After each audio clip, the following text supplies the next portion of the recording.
আসসালামু আলাইকুম ওয়া রাহমাতুল্লাহি ওয়া বারাকাতুহু।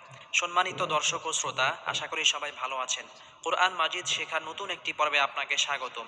আজকে আমরা এই ভিডিওর মাধ্যমে কোরআন মাজিদের সবচেয়ে বড় সূরা সূরাতুল বাকারার প্রথম পর্ব শুরু করতে যাচ্ছি। আজকে আমরা এই ভিডিওতে সূরা বাকারার ১ নম্বর আয়াত থেকে ১০ নম্বর আয়াত পর্যন্ত শিখব ইনশাআল্লাহ। এই ভিডিওটি এমনভাবে তৈরি করা হয়েছে যে চাইলে আপনি আমার সাথে সাথে পড়ে আমার মতো সহি শুদ্ধভাবে কোরআন মাজিদ রিডিং পড়তে পারবেন। আর যারা আমাদের এই চ্যানেলে নতুন, তারা অবশ্যই চ্যানেলটি সাবস্ক্রাইব করুন। সাবস্ক্রাইব না করলেও একটি লাইক এবং কমেন্ট অবশ্যই করুন, কারণ আপনার এই লাইক এবং কমেন্টের কারণে ইউটিউব অ্যালগোরিদম অন্য আরও ১০০ জনের কাছে আমাদের এই ভিডিওটি পৌঁছাবে, যার ফলে অন্যরাও কোরআন শিখতে পারবে। তাহলে চলুন আমরা আমাদের সবক শুরু করি। আউযু বিল্লাহি মিনাশ শাইতানির রাজীম। বিসমিল্লাহির রহমানির রহিম।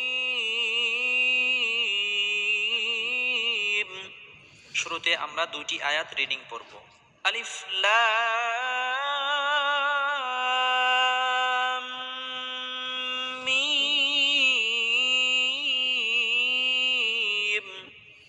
যালিকাল কিতাবু লা রাইবা ফীহি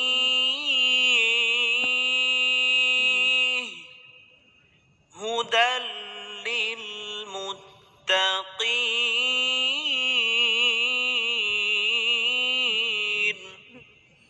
এখানে সবাই লক্ষ্য করুন, আলিফ লাম মিম। এই আয়াতটি হলো হরুফে মুকাত্তাআত, অর্থাৎ এই আয়াতের অর্থ আল্লাহ তাআলা ব্যতীত আর কেউ জানেন না। শুরুতে আলিফ, এই আলিফটি কোনো টান হবে না। লাম, এখানে লামটি ৪ আলিফ পরিমাণ লম্বা করে টানতে হবে, কারণ কোনো হরফের উপর যদি মোটা চিহ্ন থাকে তাহলে সেই হরফটি ৪ আলিফ পরিমাণ লম্বা করে টেনে